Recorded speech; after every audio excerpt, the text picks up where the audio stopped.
I don't know where to start it from, but I don't know. Just go and see what happens. You know? Yeah, I get it. I don't know if I want to talk about that though. Which is probably exactly why you're supposed to talk about it. Is it? Listen, I'm not exactly one to dictate how people should talk or behave. Not really an advocate or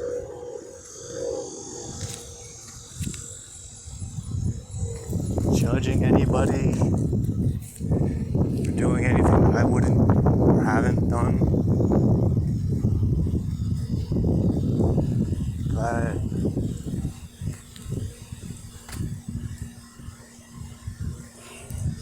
it's like,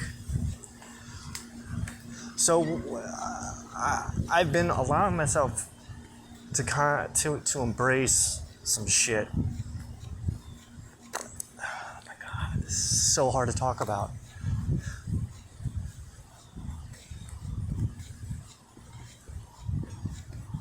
You do your best to embrace a people, a person, an ideology, a thought, way of thinking, You try to change. Because you're doing it for a good reason. Right? You see behaviors in yourself and you say, that's not good. I gotta change that. But then as you continue doing it, you start eventually yeah, of course there's going to be resistance to it. You're going to have that internal resistance. Then you keep doing it, right? And because you're trying to reprogram yourself. You're trying to change. Despite the fact that the more that you try to change, everything and anything that could possibly happen to stunt your growth or prevent you from changing, evolving, what happens?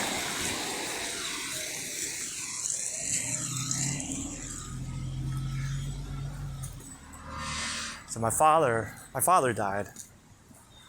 Oh no, poor guy. No, he died 8 years ago.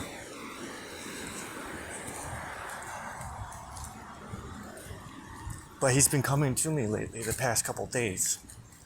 Him and my aunt. Which isn't anything new, I'm used to it. I'm sensitive in that kind of way. I'm sensitive to spirits, so when they do present themselves, I no longer see it as my mind playing tricks. I treat it and give them the respect that I feel they deserve.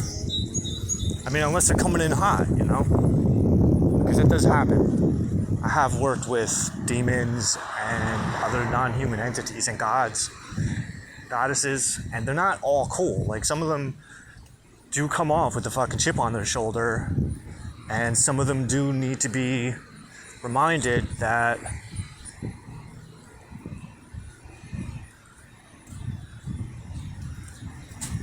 respect begets respect. And when you come in hot like that, you can't be pissed off when somebody fucking takes a shot back at you. I understand that. I've been there. I know that I have in my own personal life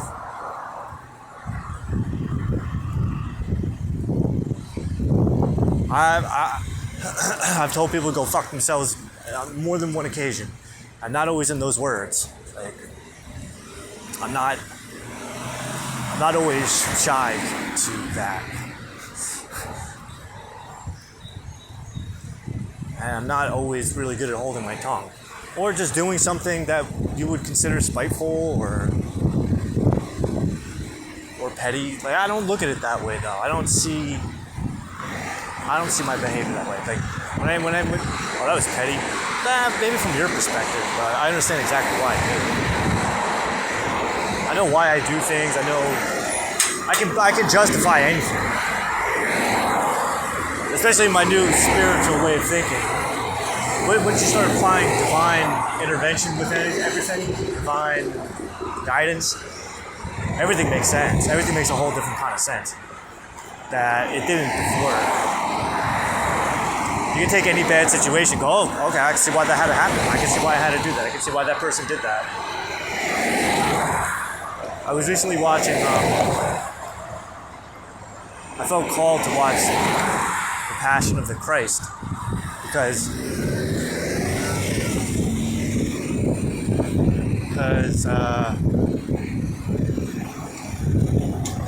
of the fact that I resonate with his work in a way, what he was, what he represented. So it made sense to me. It makes sense to me why I would feel drawn to that particular mindset. But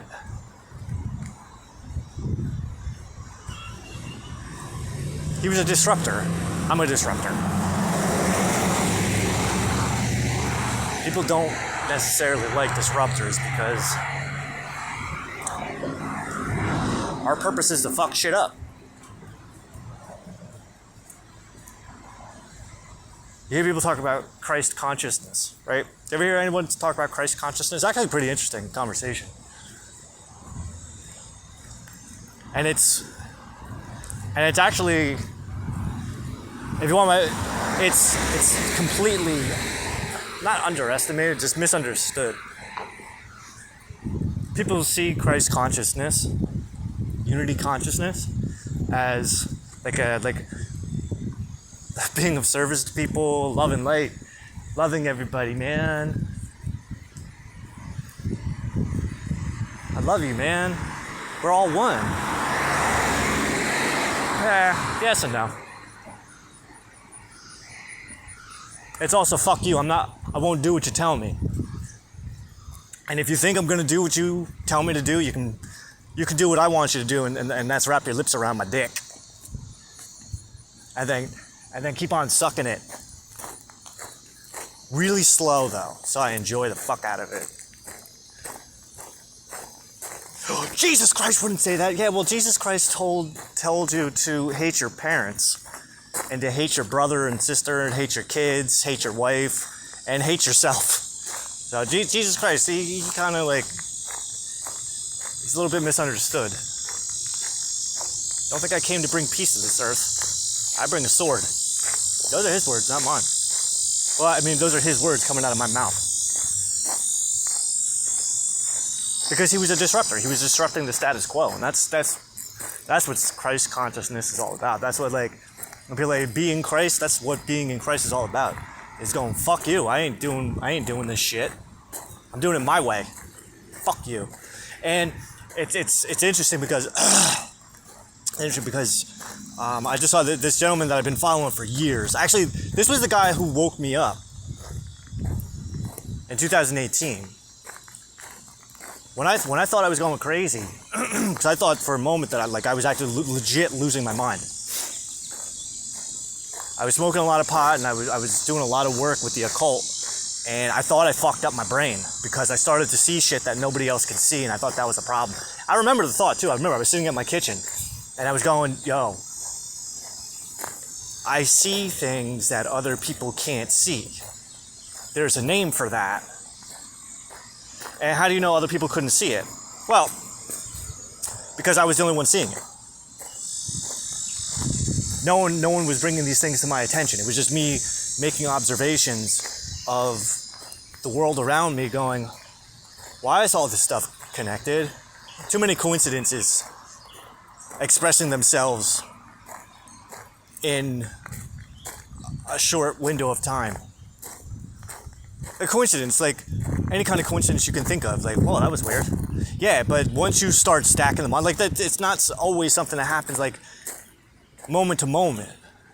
And there were times in my life, especially when I was smoking pot, a lot more, because at the time I was smoking pot every night. And I was rationalizing it to myself too. It's not like I was saying, like, dude, maybe it's from smoking all the pot, because people say when you smoke pot, like, your brain will start making connections to completely unrelated things, unconnected things. But okay, that's fine. But why does it keep happening? Why do I keep seeing it? Why is this person talking about the thing I was just thinking about? Like, I can't explain that, man. Why is it that I was just talking about this last week, and now this person just happens to have a book that they just recommended? Like, I didn't even say anything. Why did I just find this guy on fucking YouTube? I wasn't even looking for that. But he just told me what the hell was happening in my life. How the fuck did this guy know what the fuck I'm going through? And how the fuck did I find this? He was talking about spiritual awakenings, and the guy's name was Victor Odell.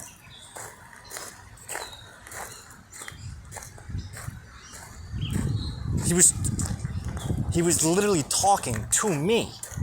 Where did you come from? How did you know that? How did you know I needed to find this? And mind you, the video wasn't even new. It was old. It was an old video by months, maybe a year. And I'm listening to this guy explain to me everything that I'm experiencing in my life. What the fuck? Why does it make so much sense what he's saying? He wasn't saying Derek, this, that, and the other thing. He was using a little bit of metaphor, some personal experience. Okay. All right, you know what? Fuck it. Nobody in my life is actually saying this shit. Let me fucking give this guy a listen to. So I started looking into his videos, and I started to like really resonate with everything he was saying, because he was saying exactly what I had been experiencing my entire fucking life, and no one has ever put it to me like that before. There's nobody that ever understood me. And this was when my spiritual awakening became a conscious thing. Because from that moment on is when I realized, like, okay, let's run with this. Because one, everything he's saying kind of corresponds with what I'm learning about the occult. Because spirituality and the occult, they're the same fucking thing. It's the difference between them is like the difference between the Sith and the Jedi. The Jedi are more spiritual, more of a spiritual organization, while the Sith are more of a fucking occult science. Me, I saw it once I realized that the spiritual components of the awakening process were fully aligned. They were holding hands with. There was overlap with what I was learning about occult science. I started to realize, like, okay, maybe my job is to marry the two.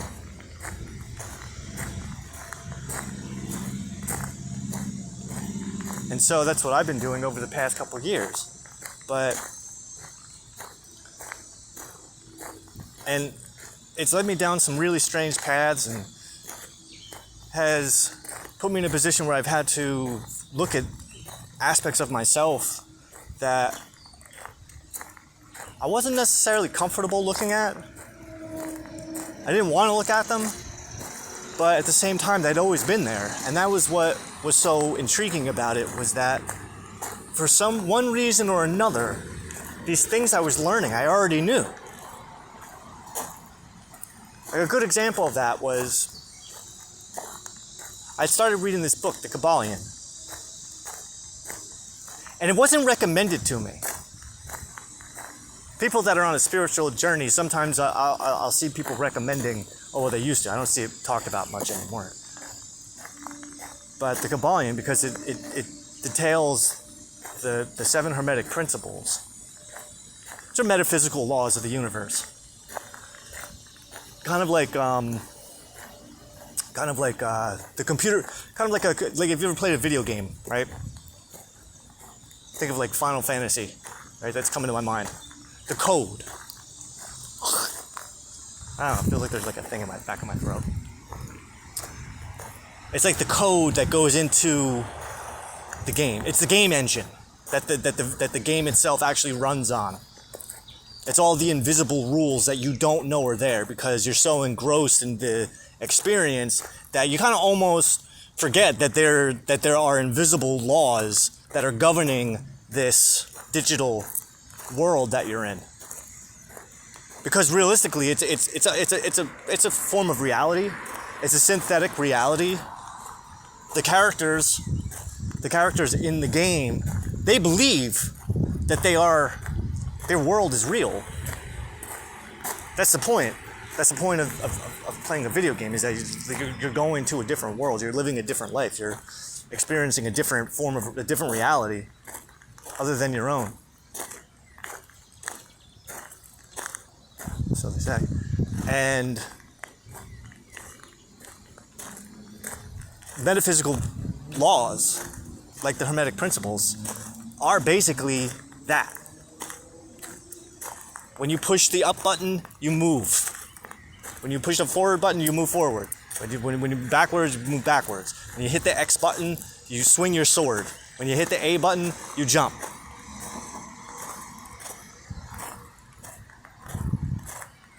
When you walk around in an open environment for long enough, you will encounter some kind of challenge that you have to take down.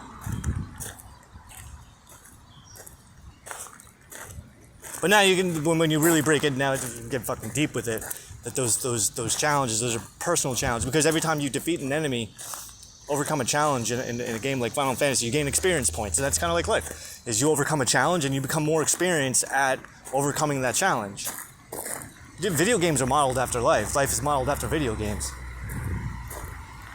So as a project that I'm working on right now is I'm trying to learn the rules of Dungeons and Dragons and tabletop role-playing games, because one, not only are they interesting, but at the same time, like, the laws that govern those games are based on the laws that govern reality, our physical reality.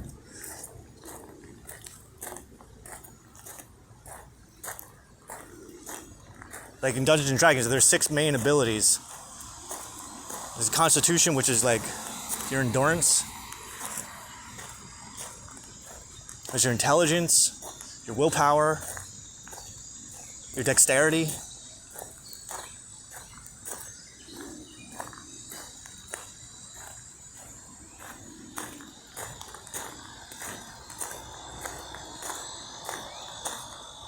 Your strength.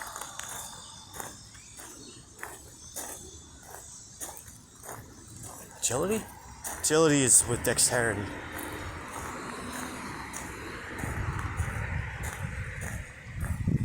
There's a 6th one, I don't remember. I'm still learning. But each one of those abilities, those skills, they're based on real life principles. And my thought is,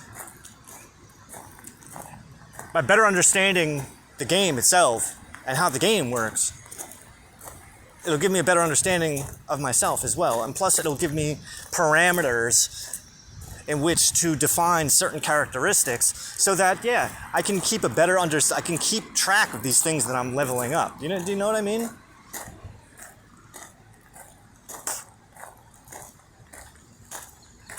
You gain experience by you level up your skills by doing the same thing over and over again and getting better at doing it.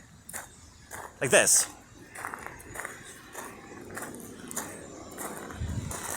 And the more that you level up at doing a particular skill, the more opportunities that open up to you to either enhance it further or maybe even take on a new skill that this particular skill or ability that you have been exercising throughout the course of your life was really just a prerequisite to.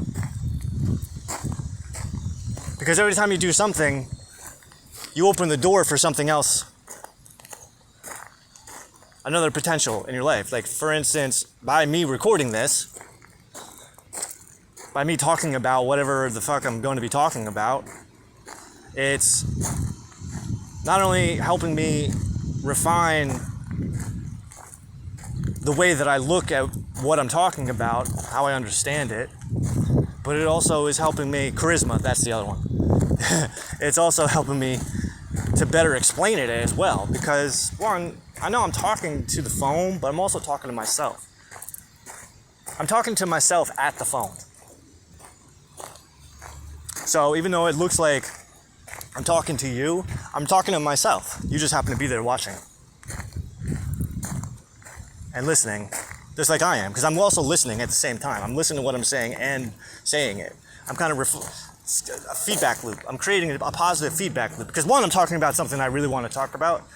I'm talking about things that interest me, talking about things that are important to what I do for work, and at the same time, I'm analyzing everything I'm saying, because there's a part of me that's going, okay, well, if you really do believe that this is the truth and this is how things work, then it'll present itself as truth the more that you talk about it. You'll better understand it. And if it's bullshit, you'll be able to find the bullshit parts of it, because not all of it's true, not all of it's good.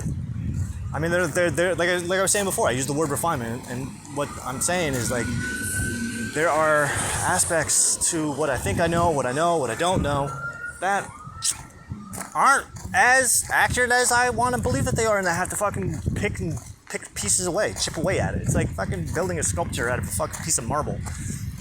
Yeah, the finished product's in there. It's just a matter of finding it. And then once you find it, it's just refining it into something even better than what it was.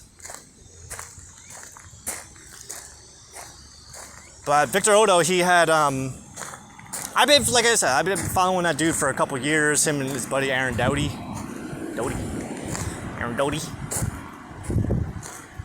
Been following those guys. I have attended some of their online workshops and programs, and I've learned a lot. I met a lot of really cool people thanks to them.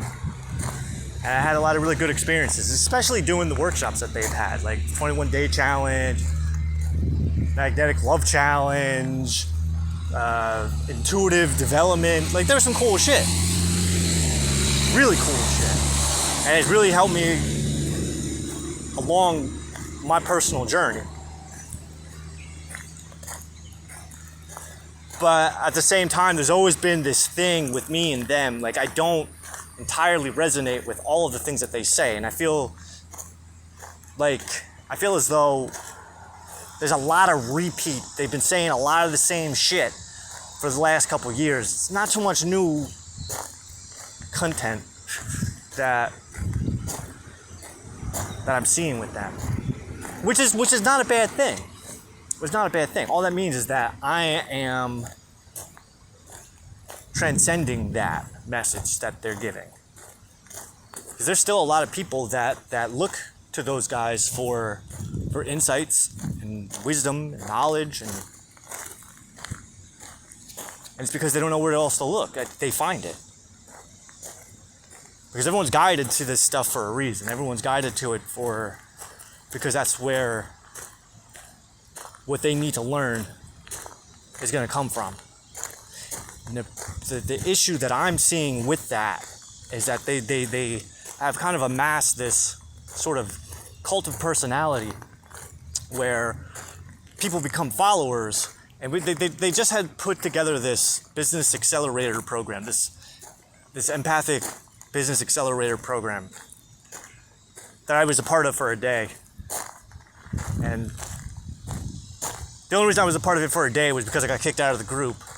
I know I'm harping on this, but it's not a bad thing. I'm not upset by it, because I was pissed off at first for a couple days. For a day or two, I was like pissed off, but then I realized, because I have this way of seeing things, because it's my best days are disguised as my worst days, right? And I know that because there's going to be a point in the very near future where I look back on right this second, and I understand exactly why everything between now and then had to play out exactly the way that it did. course, it's going to take a little bit of time and have to do some reflecting. And I'm not going to understand it until I get there. But what ended up happening was, during the first call, I did make it into one Zoom call. Even though I was kicked out of the group, I was still getting emails that the rest of the group was getting. And I was getting the links to all the Zooms. And I just got kicked out of the Facebook group. Which was fine. But because of something I wrote, I offended somebody and they reported me. I don't know what it was. I asked. When I emailed the support team, Victor Odo himself actually responded to me to let me know that I got kicked out of the Facebook group because of something I posted. And I asked what it was. Because the idea that was presented to us was, this is a safe space. Don't feel that you have to hide yourself. And that's what I did. It was a good day too, because I happened to be wearing my Let's Summon Demon shirt. I was out in the woods. I think I was having a really good, profound day, and my internal guidance, my intuition, my higher self, my God, instructed me, guided me, inspired me to go balls to the wall with it. All right, fuck it. Be you. Don't be afraid. I wrote this big, long-ass introduction post to myself. I was really proud of it. And like, people actually, there was a bunch of people that came, like, oh my God, wow, really nice to meet you. It was fun. I was having fun with it. And there was a bonus. They even set a challenge, these guys. They set a challenge, like, you can do the post to introduce yourself, and or you can do like a video introduction. And I just happened to have recorded a YouTube video. I was doing this in the woods. And I was like, you know what, fuck it. Let me like, because the idea with these guys and the programs that they have is like usually stretching yourself out. And by stretching yourself is like doing the shit that makes you feel uncomfortable. And allowing strangers into a side of your life that normally you may not share. And so I just recorded this video and I'm like, no, fuck it. Let me post a link to it. And the next morning or the next afternoon or maybe later that day, I noticed that my access to the Facebook page was disconnected. But I still got an email for the link to the Zoom call that we did, which was like the welcome aboard. We're gonna go over everything for what we're gonna do over the next couple weeks. And it was hosted by this dude, Matt. He's like the third party. He's like the third wheel of their group. And I don't know. I'm sure he's a really nice guy, but he just comes off really just fake is the word that's coming to my mind. Fraudulent, inauthentic is another word. I don't know. I get a kind of feeling over the guy because he's very, very bright with smiles. All right, everybody, let's get excited. Like just kind of that phony enthusiasm. And he was telling this story about how he had did the certification for like an authenticity coach. And I remember I'm just laughing my ass off while I'm listening to this, because the guy's like, yeah, and nobody was really interested. And I'm thinking to myself, yeah, because you don't come off very authentic. So maybe you should be coaching yourself on your own authenticity, on this whole authenticity thing, which coincidentally is exactly what I did. But that's a whole other story. I don't need someone to tell me how to be authentic. I just have to do it. I don't think it's something that you can teach. It's something you observe, I suppose. But I also come from the school. I've learned over time that the best teacher that you're going to have is you. When people are telling you how you should be and what you should be doing, what you should be thinking, don't think negative thoughts. Get the fuck out of here. Get out of here, Chumley. Don't judge yourself. Don't judge yourself except for your negative thoughts, because those negative thoughts are bad. They're evil. Don't trust your ego. It's bad. So don't beat the shit out of myself, but beat the shit out of myself. Don't beat the shit out of myself by beating the shit out of myself. Well, how about this? How about I'm gonna give that part of me the benefit of the doubt. I'm tired of that fucking saying, oh, it's your mind playing tricks on you. Is it? How do I know it's my mind playing tricks on me? How do I know that it's not your mind playing tricks on you, trying to play tricks on me? You don't trust yourself, so God forbid somebody else does. Fuck out of here, bruh. It just happens to be my personal experience that my inner voice, my inner guidance, my intuition always seems to be right. But I was actually glad yesterday. Victor Odo, he had posted this short video on YouTube acknowledging disruptors. And I'm very familiar with the concept of being a disruptor because I was taught to be a disruptor in business. I'd been part of Mind Valley, I'd been a Mind Valley subscriber for a year, which was so awesome. I would love to do it again. I would actually love to be a part of Mind Valley. I would love to work with Mind Valley is what I mean. Like actually put together a quest for Mind Valley. An authenticity quest. God, that sounds so fucking good. Where I get to curse and just say whatever the fuck I want. Let's go, bitches. We're gonna learn how to be authentic and not give a fuck. Because I believe that I am exactly what everybody needs. I've been, I think I'm the Antichrist and Christ all rolled up into one. That's what I love about myself so much. I was raised to believe I was the Antichrist, but that was a thing between me and my dad. My dad wasn't a religious man. He was a closet spiritual man. In the sense that, well, I mean, he did acknowledge that he was a hippie, but he had a belief. He had a way of looking at things that were completely unique from the perspective that I saw it. To me, he wasn't a religious man. He said that. I'm not a religious man, but you just don't know what you don't know. You don't know who's listening to you. You know what I mean? My sister and I had this habit of saying, Jesus Christ, every time something would happen. Something we didn't like would happen. And he said one day, he's like, yo, be careful whose name you're taking in vain. He said, I'm not a religious man, but you don't know who is listening to what you're saying. And that really stuck with me because I've been having experiences throughout my entire life that I have always kept to myself.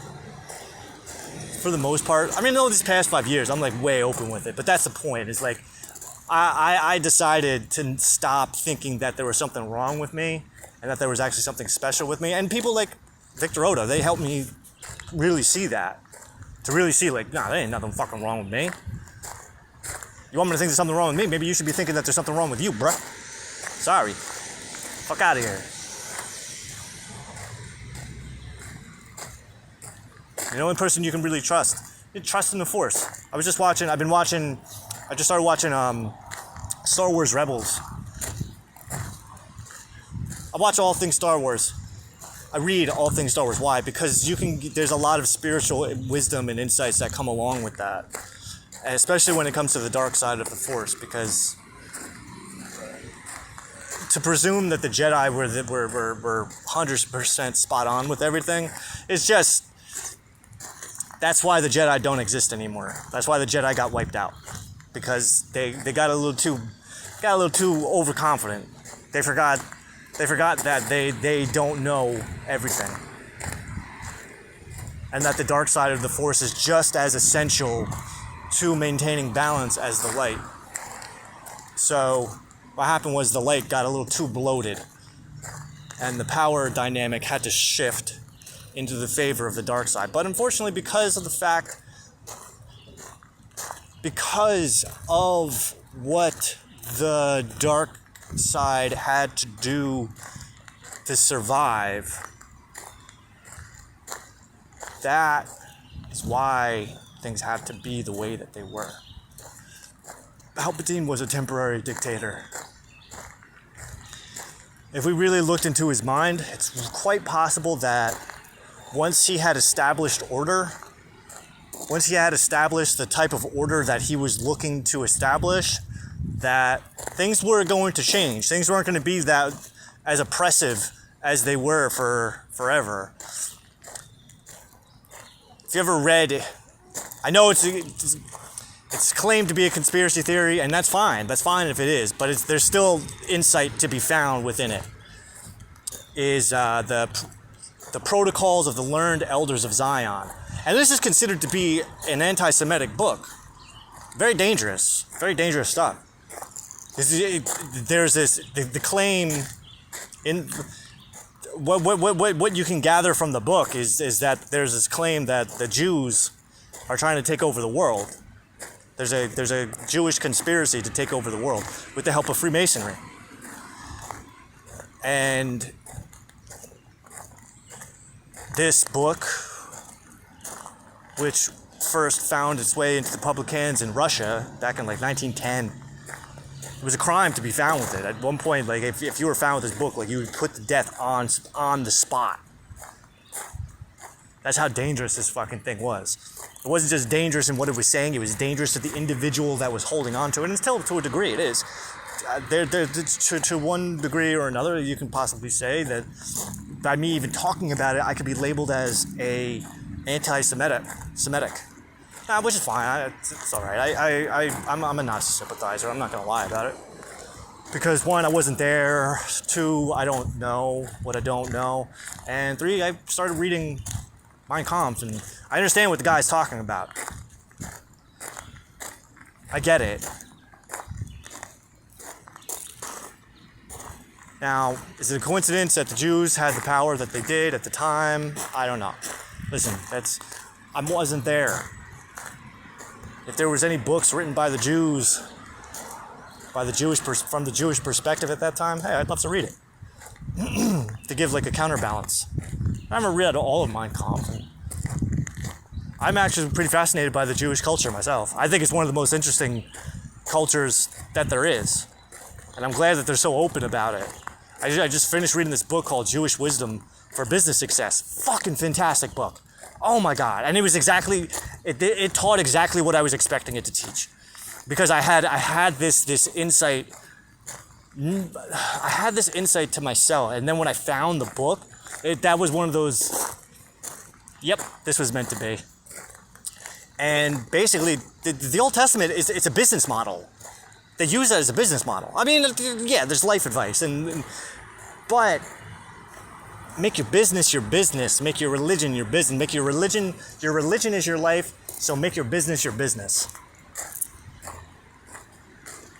Kind of like, hey, mind your fucking business. That's my business. Mind your P's and Q's, bud. Your life is your business. Your life is your religion is your life. Your business, hence, make it your business. That's what I did. Now, mind you, I did this fucking years ago. I had no idea, like, I was even doing the right thing. I wasn't even sure if I was breaking the law or not. It just happened to be 3 years later, I found a book that told me exactly that I was doing the right thing. So just as how Jewish people, I don't know. I feel like the word Jew is very aggressive. But the more we use it, the easier it is. The lighter it becomes. So Jews use the wisdom of the Old Testament as a model for life, a model for business, a model for society. And it's good. It has so much wisdom to share. And this book was giving some really insightful examples of how this has been exercised in the past and how to also utilize these things in your own personal life. And one of the chapters was even like, I forget the exact name of what the chapter was called, but it was basically use your business as your means to exercise not your religion per se, but your way of life, the way you see the world, the way you view reality. I come from a school of occult and spiritual training that is atheistic in its approach because I don't have a religion other than my own. Like I was saying, my life is my religion. But I don't worship God. I don't worship God. I have accepted Jesus Christ as my personal Lord and Savior, but that's because the Spirit of Christ lives within me, so I can do that. Because I understand what that means. It means what it means to me and what it means to others may not exactly be the same thing. When Jesus said, "I am the way, the truth, and the life," what he was actually saying is, I am Derek, which is my name, by the way. I'm Derek. I'm Derek. I am Derek. I am Derek. Mr. Toxic is God. It's my spirit, my soul, my higher self, my future self, my divine self. That's Mr. Toxic. Hello, how are you? My God self.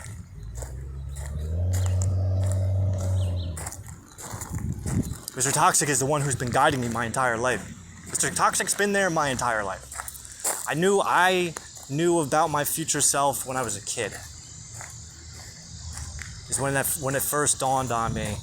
I had this little fantasy that there was a future version of me who was telepathically communicating with the past to guide me in the right direction, which is why I always seem to have this weird sense of luck. I can never explain it. And it was something I never talked to anybody about. It was just based on my own personal experiences in life. And over the course of my life, and this was always there. Anytime I was like really down and like about to break, this insight would always come back to me. It's like I'd have this little fantasy thing that would pop in my head, and future Derek would be like, "Hey man, I'm pointing you in the right direction. Just be glad. It'll make sense later." And over the course of my life, up until my spiritual awakening, and I was 37, so that was only like 5 years ago.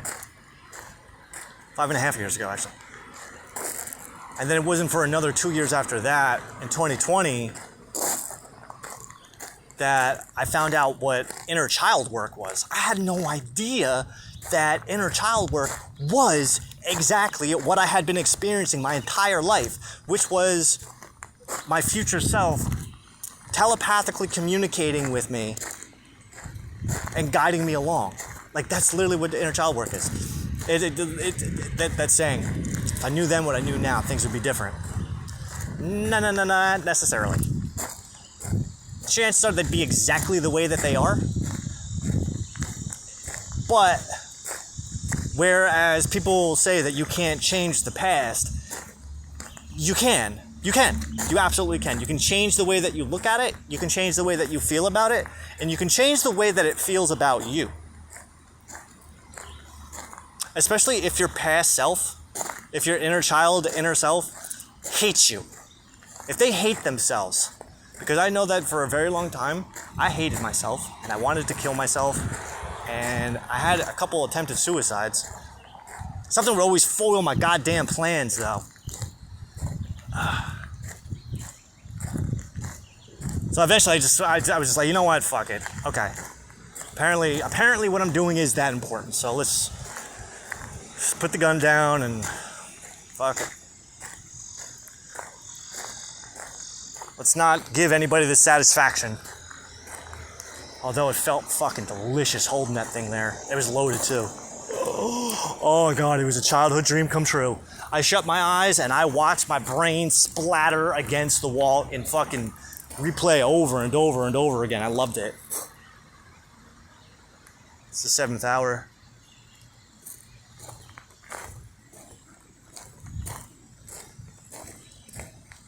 It's an hour of Venus.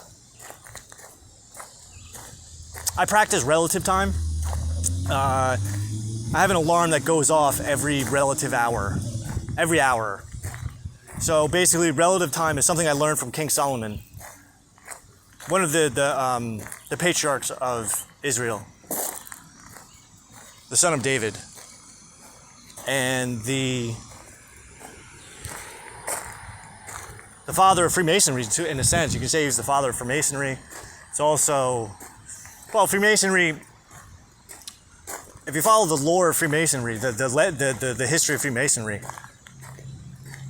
The first Grand Master Mason was a man by the name of Hiram Abif. And he was the Mason responsible for the construction of King Solomon's temple, which is the first temple of Judaism. It was eventually destroyed. And I believe it was the king Herod? Was it Herod who built the second temple on the site of the first temple, which was eventually destroyed? And in Jewish tradition, there will come the Messiah, the Moshiach, who will build the third temple and usher in a new age of enlightenment. Which brings me back to the protocols of the learned elders of Zion. They don't call it Moshiach in the book, but keep in mind the book is it's translated from Russian.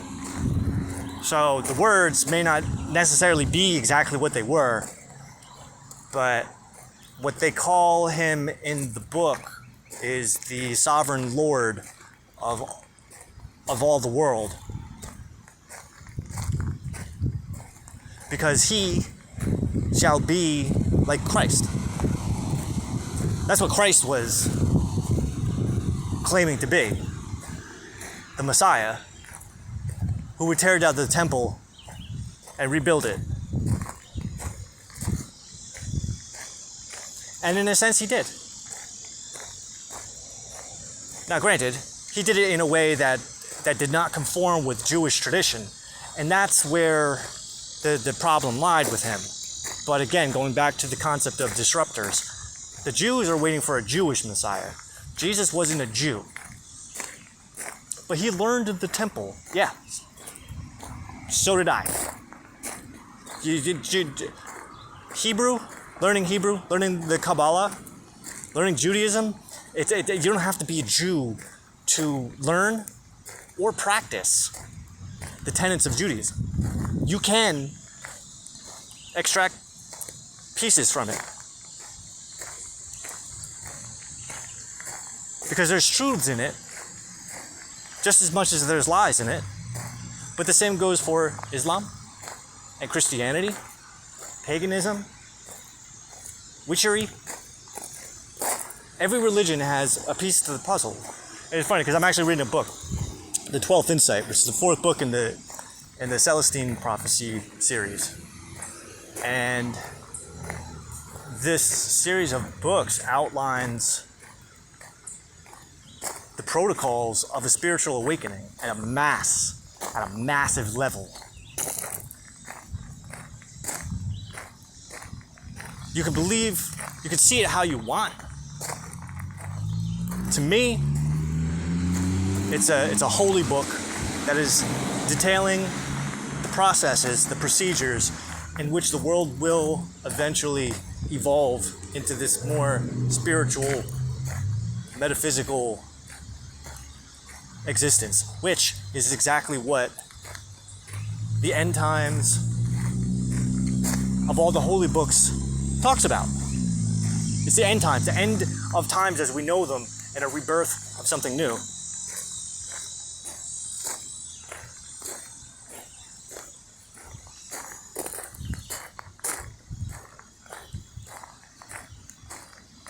And you can take all the literal translations and make fun of a lot of these things. People love kicking the shit out of Christianity. Even though I don't see nobody fucking ever going after Jews. When those guys, listen, they have a lot of insights. It's I don't know how spiritual Jews really are. I don't know if it's just that they just practice this way of living. If they really recognize the spiritual components of it, or they're waiting for someone to teach them how to use the spiritual components of it. Maybe that's what it is. Somebody to embody, somebody to be the avatar of God. They're waiting for God's avatar to come down or to rise up. Which is not unlike Christianity. I mean, they say it's Jesus Christ, the second coming, which, kind of what I'm saying. I am Derek, I am Derek, I am Derek. Derek is a Hebrew word that means the way, the truth, and the life. It's one word with three meanings. The way is something like in Judaism, it's called the middle way. It's between the left and right hand paths. You take a little bit of this, you take a little bit of that. It's a marriage of the masculine and feminine properties. It's a marriage of the light and the dark, spirituality and physicality. It's literally being one with the divine. Because in the old days, the pagan gods, these weren't imaginary beings as much as physical entities that were the vessel for divine consciousness. Could even say extraterrestrial consciousness. There's a reason why ancient civilizations were able to construct such feats of magnificence as they did and perform and to be able to construct these structures that are outside of the realm of understanding of most human beings.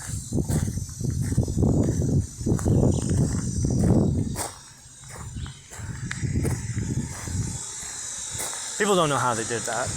People don't know how they constructed pyramids. People don't know how they constructed the Bolbecs and the what are the other ones?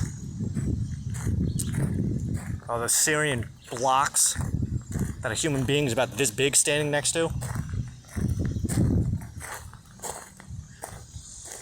It's just fucking plopped in the ground. Where the hell did that come from? Why is it a perfect rectangle? Why is the fucking pyramid so perfectly constructed? How the hell did they do that?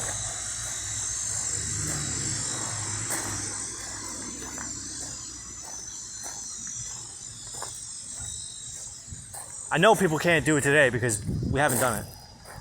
We have structures that can't even last like 100 years, let alone fucking thousands, millions. Who knows how old those things really are? Carbon dating says, I don't give a fuck what carbon dating says, because human technology is just as flawed as the creator of it. Humans are an imperfect creation of God, imperfect version of God. Well, technically. Well, they're only as imperfect as they want to believe that they are. I'm perfect. But in Judaism, the way means you're walking the path that God has laid out for you. Everyone has a purpose. Everyone has a unique, individual purpose within their life. Their spiritual blueprint.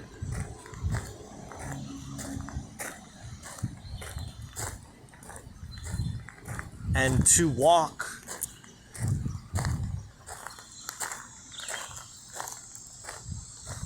to be on the way, to walk down that path, it involves living in your own truth. I am the way, the life, the way, the truth, and the life. The way is being in your truth and living your life in that truth as authentically as possible. It's being as authentic as possible. Truth doesn't mean, oh, the earth goes around the sun. That's an idea, it's a thought. Truth is when I look up, I see the sun orbiting around me. That's truth. Truth is, I breathe in and I breathe out. Arigato in, arigato out.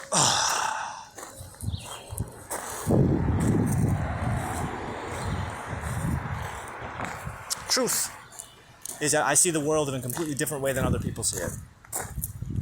Nobody sees it exactly the way that I do. I can't see it the way that you do. Nobody can see it the exact same way that you do.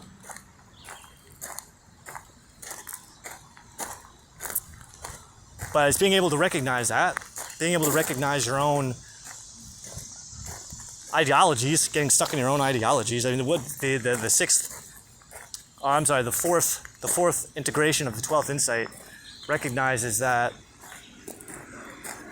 as the awakening process expands, there are going to be groups of individuals who get stuck in their own ideologies and who are not able to break free of them.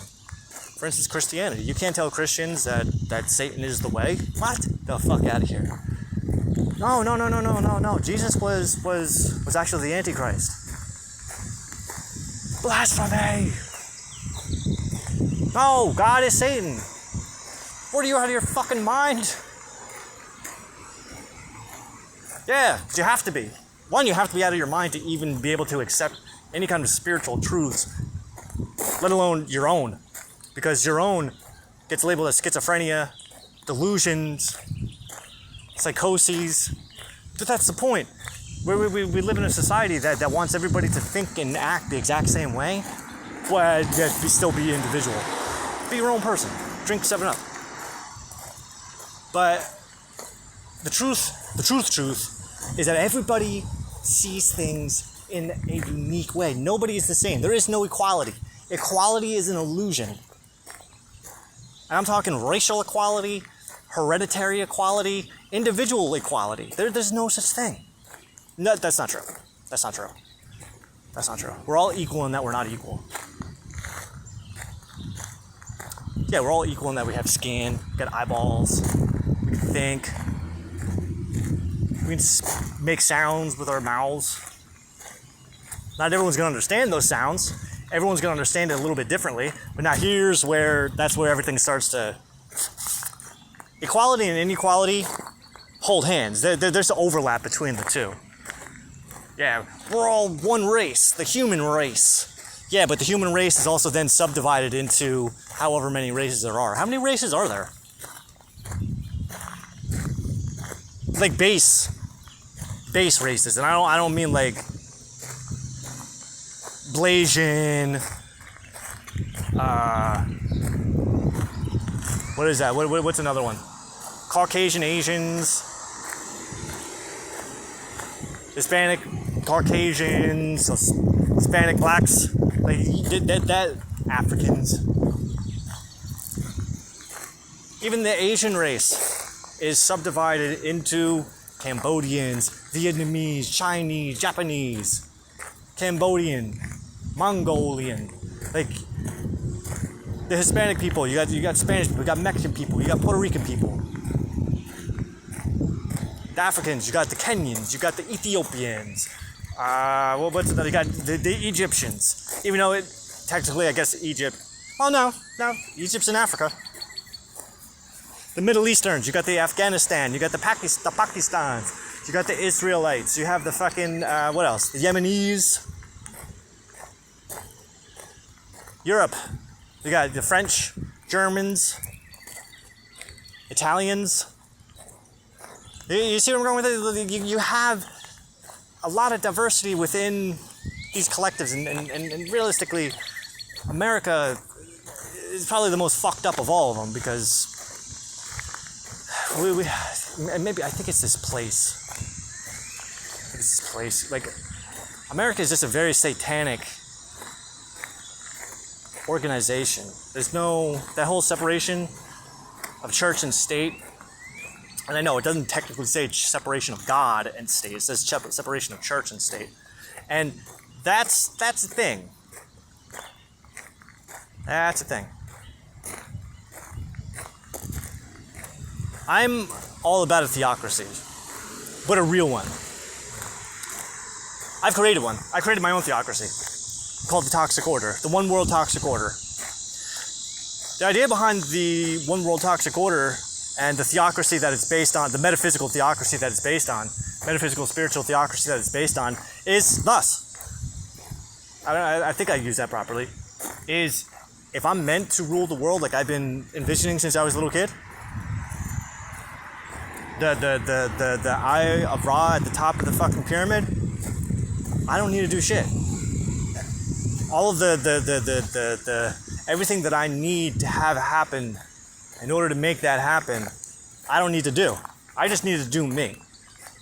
And while I'm doing me, the rest of the universe, the rest of the collective is conspiring right now to make sure that it happens, whether they realize it or not. It's a great line from the book, The Alchemist. When you know what you want, the universe will conspire to make sure that it happens. I see it a little bit differently. When you know your purpose, you'll realize that there's no conspiring, there's no nothing. This was the way. This is the way. It's always been. It's this mentality that we have to like be the masters of our own destiny. I'm not saying that that's not possible. It wasn't until I decided to be the master of my own destiny that I started to realize that there are forces that are outside of my control, but at the same time, those same forces that are outside of my control are those same forces that are actually working on my benefit, working to propel me towards this delusional vision that I see. And I'm saying delusional because I'm being a cynic about it.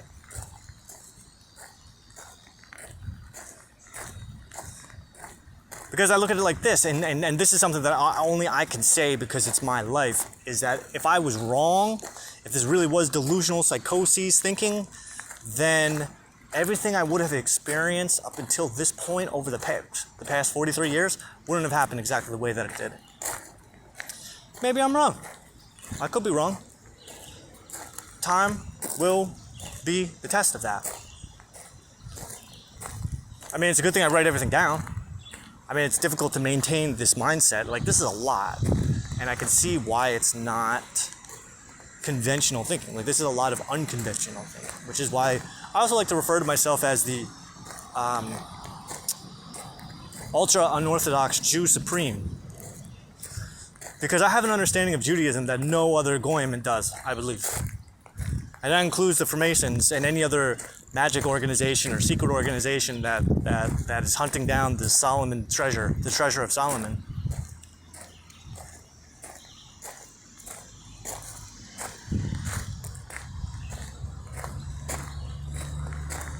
And I know I mentioned that before. We'll go back to this relative time thing.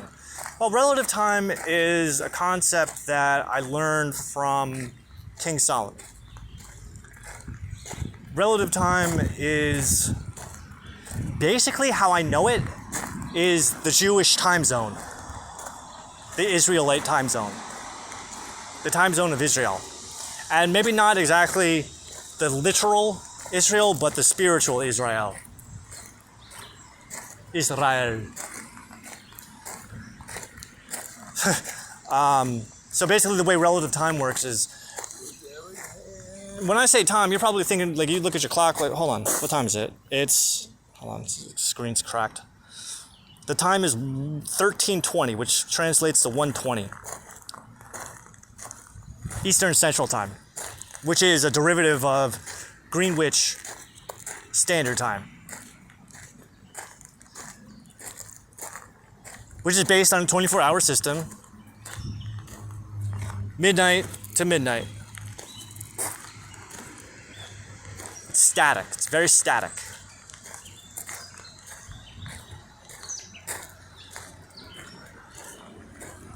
The amount of hours during a day fluctuates over the course of a year because of things like because of the seasons, because of the Earth's orbit around the sun, because of the Earth's orbit around its own axis. That's why during the winter time, it's not uncommon to have about, say, like 9 to 10 hours of daylight, and then 15 hours of darkness, 14 to 15 hours of darkness. Now, here's the thing, though, and this is what separates. And then we have the equinoxes, right? We have the fall and the spring equinox, where there's 6 hours of daylight, 6 hours of night. Oh, I'm sorry, 12 hours of day, 12 hours of night. Now, this means of measuring time are based on a 60-second hour, or a 60-second minute and a 60-minute hour. Standardized. Relative time works similar. Relative time is literally where our time came from.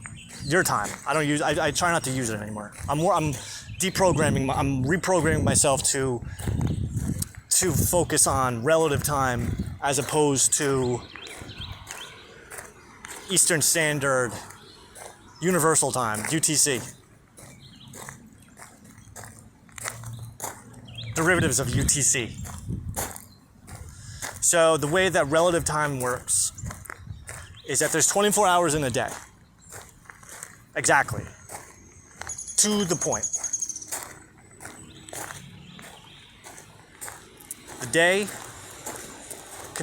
day begins at sunrise. It ends at sunset. Night begins at sunset. UTC time is we're just going in circles. Relative time, where one day connects to the next day. Each hour of every day is different than the hour of yesterday. So, for instance, Sunday is the first day of the week, right? We're going to go off the concept of Sunday being the first day of the week. At sunrise on Sunday is the first hour. Next hour, second hour, third hour, fourth hour, fifth hour, sixth hour. Noon isn't at 12. Noon is at the cusp of hour 6 and hour 7. Where hour 6 ends and where hour 7 begins, that is that's noon.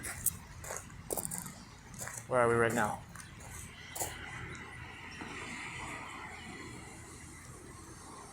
Did I say? I know I said it's the hour of Venus, but it's moon time. It's hour 7. So we just reached noon at 13:04.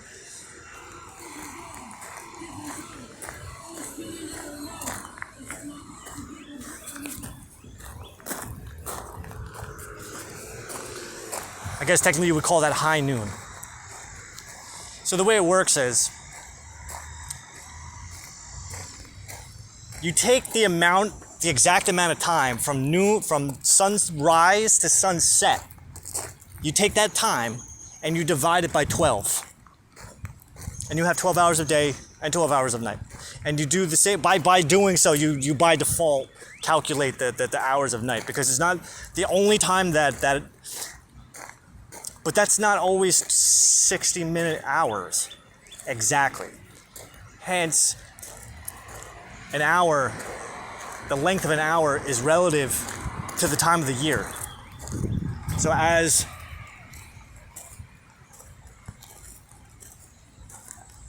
the Earth orbits its own axis and spins around the sun, there is a fluctuation in the length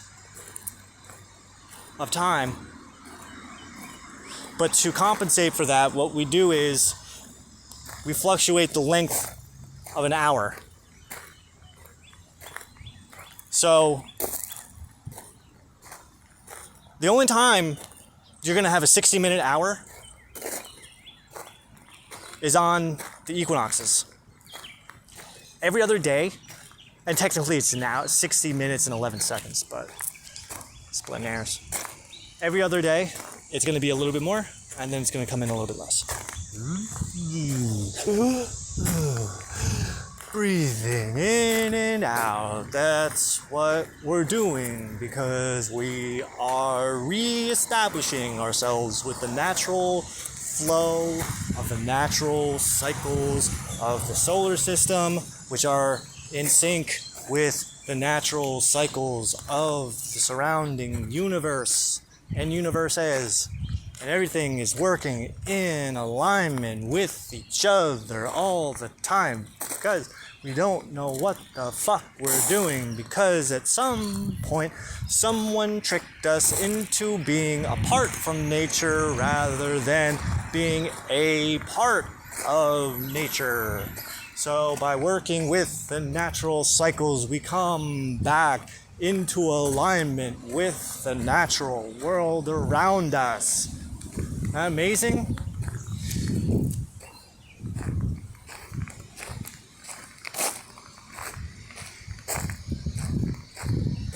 So where do the religions come into play? Well, Christianity, Judaism, and Islam, they're 3 different sects of the same religion, of the same spiritual practice, the same perspective on the divine.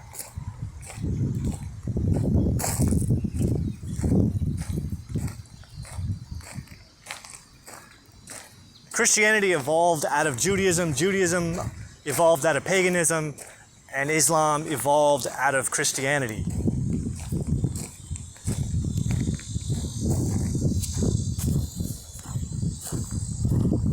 This is the way.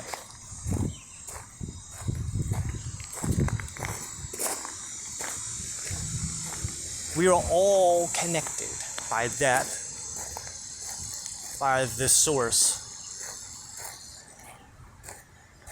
And we're all looking at it from different angles. Imagine, Dante put it really well. Imagine that Satan has 3 faces.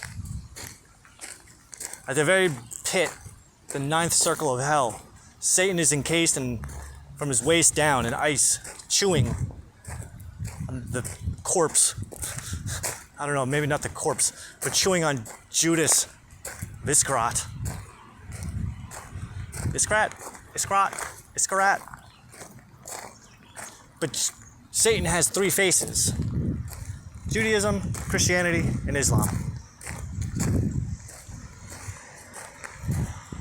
You combine those forces together, what do you get? God.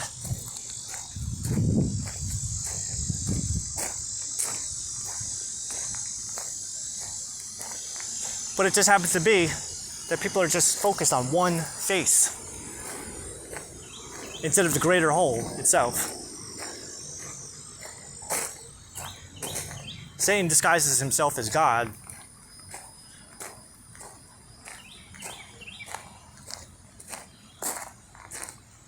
And that's because Satan is God.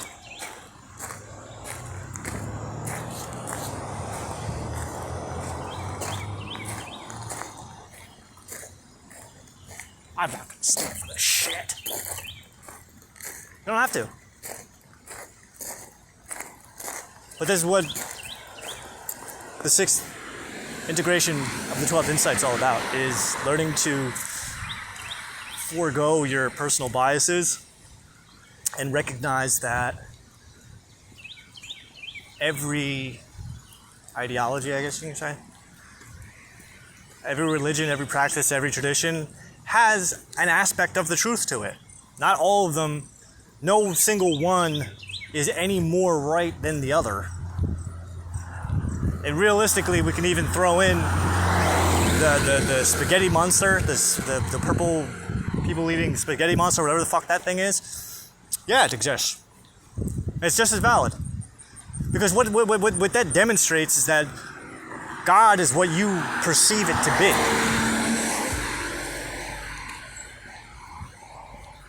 God reveals itself how best you are going to perceive it.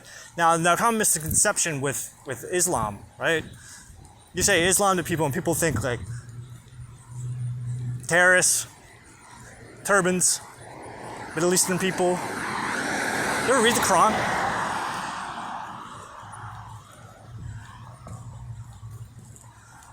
Muslims hate the Jews, Jews hate the Christians, and the Christians hate everybody. That's not a Christian. Pretty much sums it up. Anyone that's not Christian is a Satanist. Not wrong. But we never said that. Nah, you don't have to. It's implied. Anything that goes against the will of the one true God and his Son who came in the flesh, Jesus Christ, is in leagues with the devil.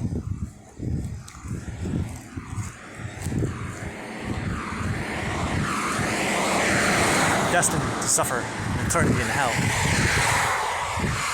But something I like about the Quran is like very early on. It's like in the first like 10 pages or so. There's a line. It's like I've never read past it. I didn't read too much further past it. I didn't get into all of it. I plan on it though. I have it. It's next to my bed, right next to the Book of Mormon, which is right next to the Holy Bible. But what it says is, don't follow the Jews, don't follow the Christians, They don't care about you unless you're following their doctrine. The path to God is yours to find on your own. Nobody can tell you. And then that's it. I don't give a shit about the rest. That's the most important part. Because I'm a witch. And that is really the tenets of witchery. Ain't nobody gonna fucking tell me what to do, what to think, how to do my thing, how to practice my craft. My craft, my tradition, that's mine. My religion is my own. I don't need to put a label on it, but I labeled it the toxic order.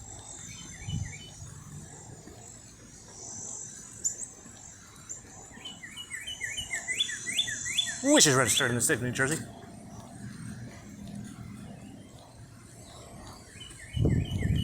The 6s in the LLC are silent. And that's kind of the point. Being in truth, living your own truth. Yeah, I do things in like a pretty spectacular way. I like to make a show of it, but I'm also a Leo. I like the theatrics. I like the drama. I like putting on a show for myself, which is the worst kind of narcissist. Because it's like, I like seeking attention, I do, but I seek attention for myself. And what gets me off the most is when people don't pay attention. Because I know that it's like the car crash. Like people are looking, they don't want you to know they're looking. They'll pretend that they're not paying attention, but people are always looking. Always watching. Like I walk past this salon all the fucking time, and I know at least one of the ladies in there is like, it's that fine man specimen walking by all the time. What the fuck's he doing? Why doesn't he get a job? Jesus Christ. Probably lives with his mother. It's true. Oh, which is what sparked this whole thing in the first place.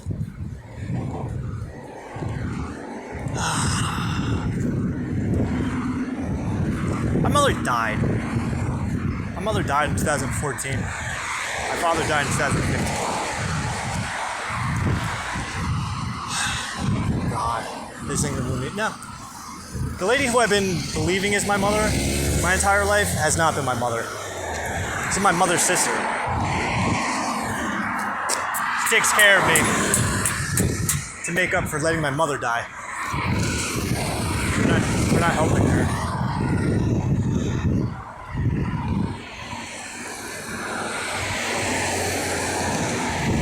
Living a lie my entire life. That's why I reject the idea of her being my mother so much, is because I have always hated the woman who I thought was my mother. Like I fucking can't stand her. Ever since I was a kid, I hate this woman. When my father was dying, I cried and begged, why can't it be her? Why can't it be her? I remember even on my father's deathbed, he knew. It was no secret. I didn't call her for her birthday one year. Unintentionally. I didn't want her to be a part of my son's life. I didn't want her to be a part of my life. Because I blamed her for everything. Rightfully so. The notorious for talking horrible shit about my mother. The woman who I thought was my mother, to my mother-in-law, to my friends, to everybody. There's no secret that Derek hates this woman with a fucking burning passion.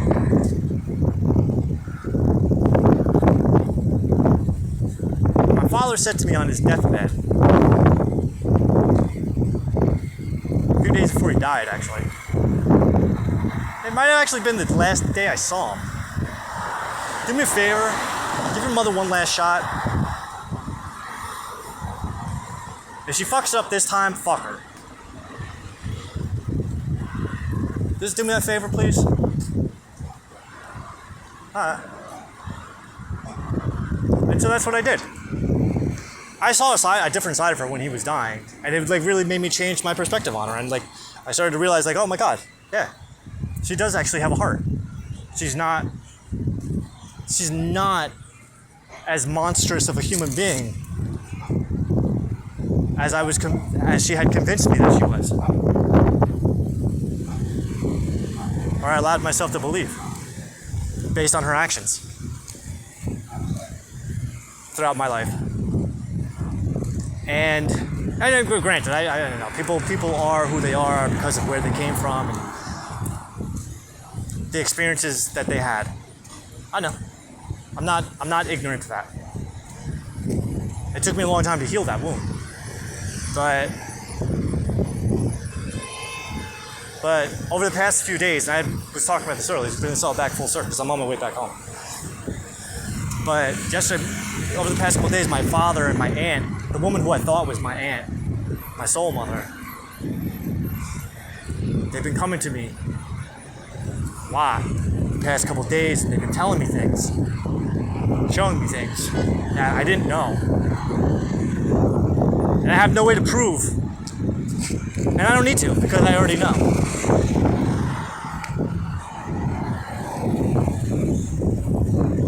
Because the things that they told me are only things that they could have told me after they died. Because there's no way I would have believed it if they were both alive. I mean, maybe. I wouldn't believe it like I do right this second, though, that's for sure. I had to be in this exact position in my life to be able to see that and go, yep.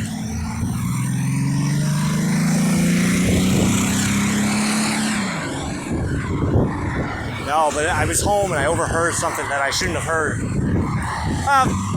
No, I was home yesterday and I overheard something that it probably would have been preferred that I didn't hear. And what was interesting about it was the reason I even heard it was because my father and my aunt, they kind of tipped me off and said, take your headphones off.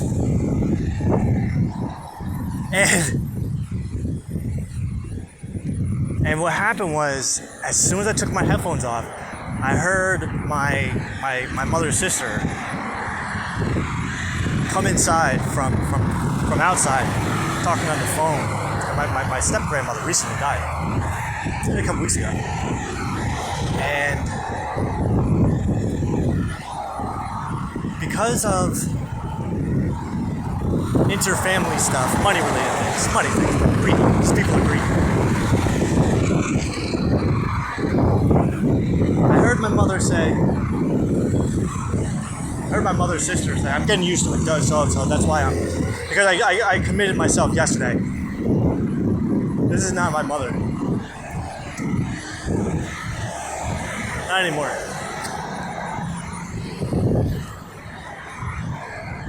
It's my mother's sister. Because this woman has never loved me. She's never showed me any kind of affection. Do you know that if you don't show a child any kind of affection, like they can get brain damage? It can do some serious harm. I've never been shown affection in my life. I was talking to a friend of mine recently. I was saying, like literally, I'm starved for affection. When I was married, I used to starve my ex-wife for affection because one, I don't know how to do it. I don't know what it looks like. I don't know it. So when she would try to be affectionate with me, like I would push her away because it's scared. Like what the fuck? I couldn't say anything.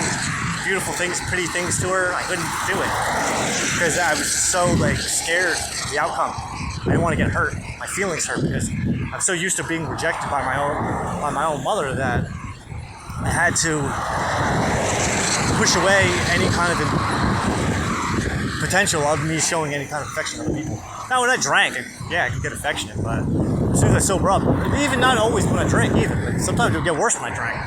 Get the fuck away from me. What the fuck? Touch me. So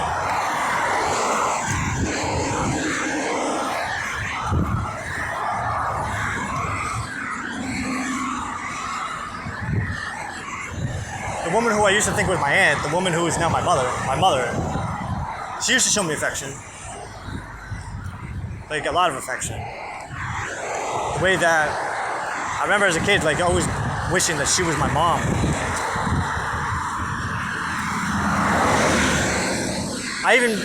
She's my inspiration. She's the reason why I am the way that I am. There's more of me, more of her in me than this other woman. Not that other woman's not. She's got this psychosis thing about her that I can relate to. But the soft, tender side of me, that's something else. That comes from my mother. This lady, this woman, she's poison. But it's toxic. Where the apple doesn't fall far from the tree. That's what Daddy used to say. But I don't know. I heard her talking to her friend yesterday, and she said, I know I'm calling her out, like this is like such a no-no to her, but at the same time, like this is exactly what she did. No, she actually did worse. I heard her say that somebody could rot in hell. And like I said, magic, words, be careful with what the fuck you say, because your words have an impact.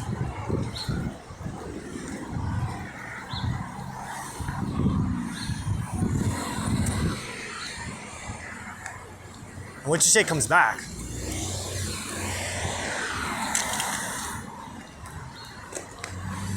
My mother's sister, she said it to me recently, just the other day. She was expressing her distaste for her in-laws, and then was explaining to me why you don't talk shit about your family, how it'll come back to you.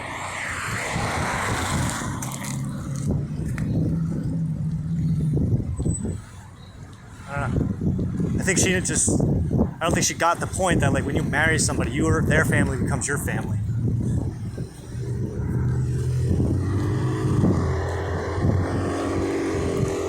Creates like a bond that doesn't go away. Why the fuck is these people calling me? Because you're their daughter, that's why. Technically, you married their son. Call your actual daughter. Cruel, heartless things that come out of her mouth. And I hate that I have to hear them, but I'm glad that I have to hear them because it's important that I see who she really is. Because it just shows me how she thinks about me, which is how I've always thought that she thought about me, which is exactly how I think about her. Remember one day she was telling me, I was just walking by. My biggest regret is marrying your father. Oh, fuck you. Go fuck yourself. How about that? My biggest regret is having kids with you. I feel bad for them. I feel bad that I gave them you as a mother.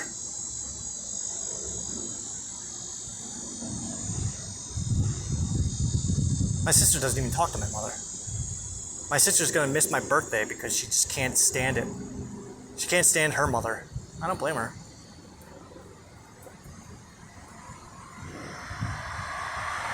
Maybe my cousin. Because my sister hates my aunt. She hated my aunt. My aunt didn't like my sister either. My aunt loved me. That's why she's my mom. That's why I realized like she's my mom. Like she's been my mom the whole fucking time. Just because that woman carried me, just because I came out of her vagina, doesn't mean shit.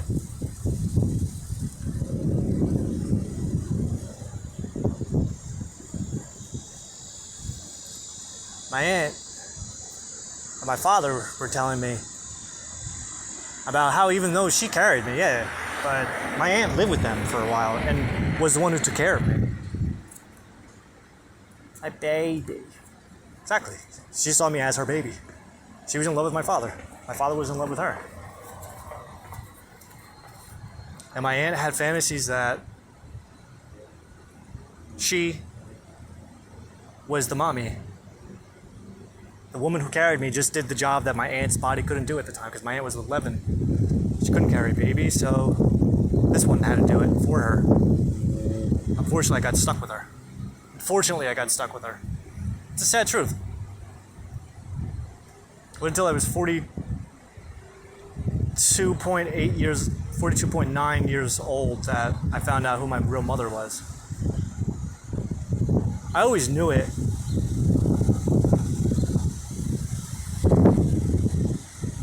But something told me just to keep the headphones off.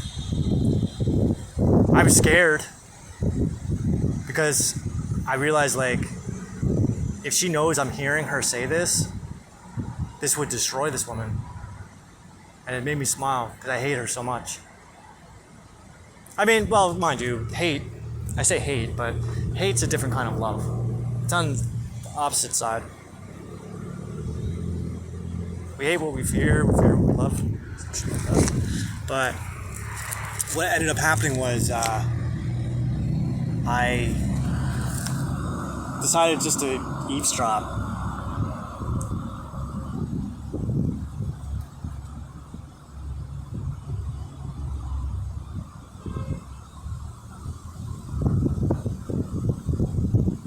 I hate that I did.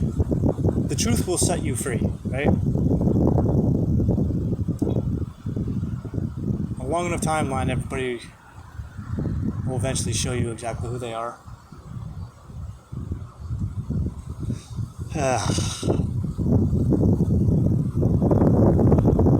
Another friend.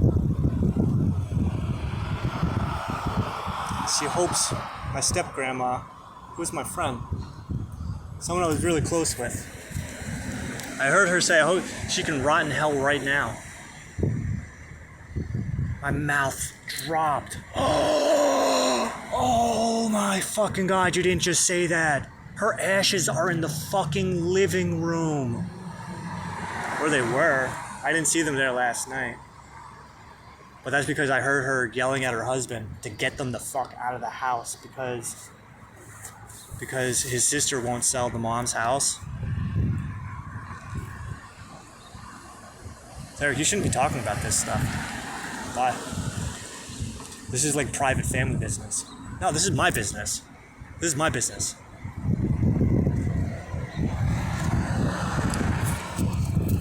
These are my observations in life. I'm gonna go home. Not that I'm gonna act like nothing happened, but it's not my. You know, it's not my business. Talking to them about it. That's not my business. My business is getting it out of my system. But now the nice thing about it was, like, my hatred for her intensified 7 times 700-fold. Just the shame I felt for her. I feel it right now, like. But it put me in a position where I had to go, like, all right, where have I done the same thing? Where have I been this same, just rotten human, just this rotten pig of a human, to say something about like that? I remember her and her husband, they used to tell me, like, I would go after my step-aunt died. I just go and hang out with my step-grandma and my other step-aunt. And even my other step-aunt, there's 3 daughters. One died. And they would warn me, don't spend time with them because they're going to turn you against us. What? One, like, why do you think so low of me that you think that I would believe someone else's opinion on you? No, I'm going to form my own opinion on you based on what I observe. And if there's anyone turning me against you, it's you. By your actions and your words. Which, up until this point, have been despicable, shameful. Like, how dare you say those things? And if you really did get your mother's ashes out of this house, because your sister won't sell the other house so that you can make a buck, shame on you. Shame on you. And if what I heard yesterday is true, that lady, my aunt, my mother's sister, has a very special hell being crafted specifically for her. And if you really did listen, you got your own coming too. These fucking people, man. And listen, I know I'm a 43-year-old man. I live reality check. I'm a 43-year-old man living in my mother's house, unemployed. I have no job. I have a business. That counts as a job, I know, but reality check. We're playing other people's reality here for a second, but I don't have a job. I just sit in my room all day.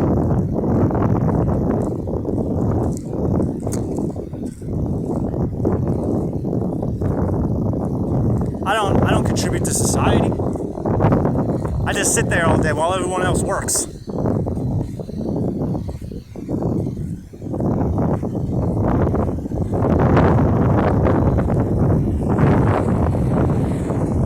No, this is not just talking shit on my family. This is me expressing my feelings that I can't express to anybody else. Because when you talk, it's very rare. It's a very rare occurrence where you talk and people are willing to listen. Most of the time, you talk, people are just waiting for their turn to say something back, or they cut you off, which is the trend, especially in my family. So that's why I do this. That's why I go out and talk about myself. I don't always use the phone. Like sometimes I just talk about myself. I'll have those conversations with people that aren't there, just kind of like what I just did. And I'm actually really impressed that I was able to do that with them because I don't normally do that. And I need to get that out. So what I ended up doing was I recorded the conversation that I heard my mother's sister having yesterday. I didn't get those two parts, but after she said, I hope that she can rot in hell right now. And the context was over the selling of the house, which was just so disgusting to me. I heard it the other day too. Like my mother's sister, like she tore into her husband. She tore into him. What the fuck? I'm fucking done with those fucking people. Shameful. It was so despicable. And again, I know I'm judging, but like, I did the same thing with my in-laws. After my separation, like, I accused my mother-in-law of child molestation because she liked to kiss my son's balls when he was a baby and kiss her granddaughter's vaginas when she was changing them. Nothing sexual about it.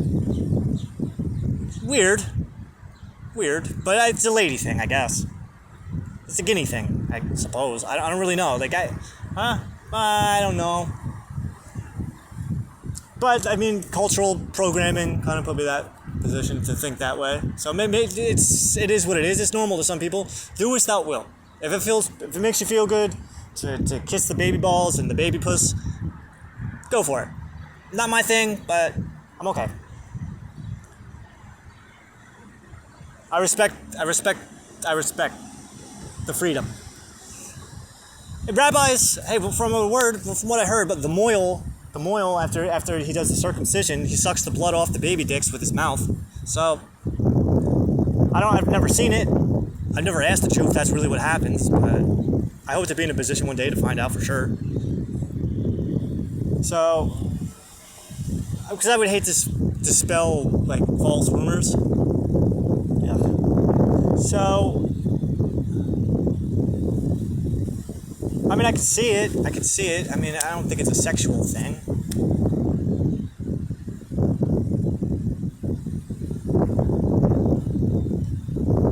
I mean, I didn't really say I was done with those people either.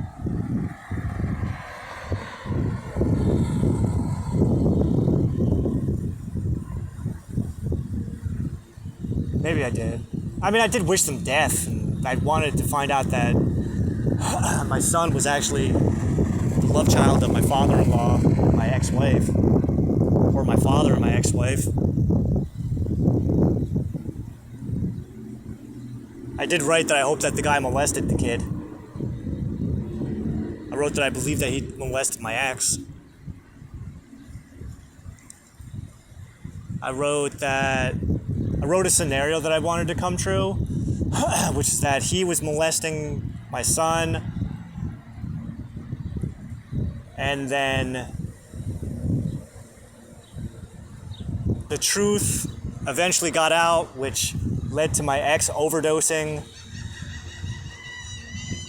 and my ex-father-in-law killing himself, and the distress from all of this led to my ex-mother-in-law and my son getting into a car accident and dying. Jesus. So I can't say that I'm without this propensity to say awful things. I have a restraining order against me because of something I said once on MySpace. I wrote this big essay about this ex, my ex at the time, different ex. And I said something about how I wanted to stab her. I could see how that could be taken how that should have been looked at and investigated. Now, mind you, just for me personally, I say very colorful things. Not that I mean it, not that I actually wanted to, not that I was intending on stabbing her, but it was more that I was expressing a feeling of, like, if you can't tell the disdain, I was expressing a lot of disdain for her and the behavior that she had displayed. And what I had said, how I had written it was, if you're wondering why I want to stab her so badly, it's because of XYZ, this, that, and the other thing. Which was basically just I don't really remember what it was, but I know I played the victim card. But it was more of like, I was being colorful, I was expressing things in a really outlandish, shocking type of way, because I like to do that. I like to be shocking. I like the feeling that comes along with it, because it helps me to express my feelings. Because I'm not good at expressing my feelings. I never learned how. Like, going back to the whole thing about not starving for affection. Like, I don't know, I never knew how to process my emotions. Oh, same thing. We don't know how to process our emotions. So my mother's sister, she doesn't know how to process her emotions because she comes from a long line of people who don't know how to process their emotions. So they say things that they don't necessarily mean, but they have to get it out because that's the only way that they can properly express that bottled up emotional energy. Oh, that makes sense. I forgive. I totally forgive you now. I didn't look at it that way yesterday. See? But that's the thing, is like, I feel much better about it.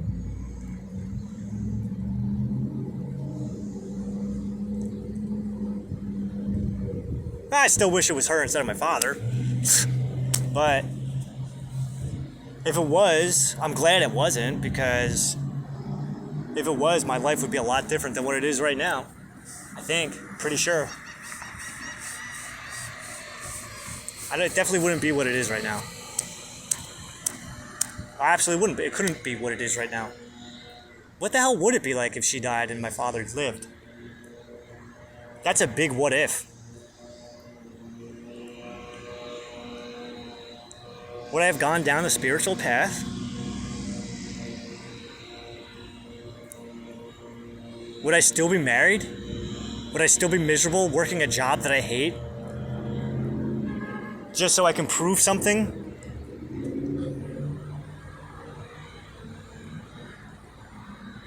Huh.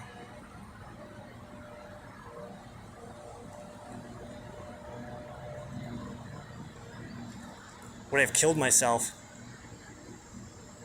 Would I have killed my family? Like I killed the dog. I killed the dog after my father was dead, so maybe the dog would have lived.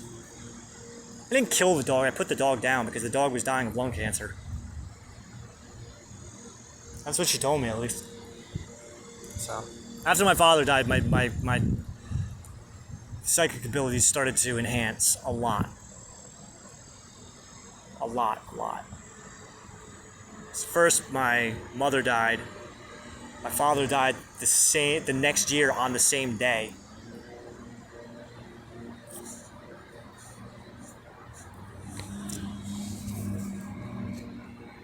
My cousin died 6 months later, 4 months later. No, a year and 4 months. So 16 months later, my cousin died.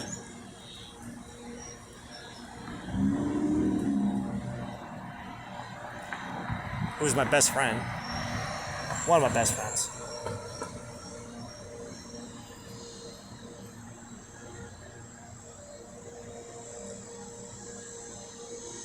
A lot of death for a short period of time, but that's when I started to hear them.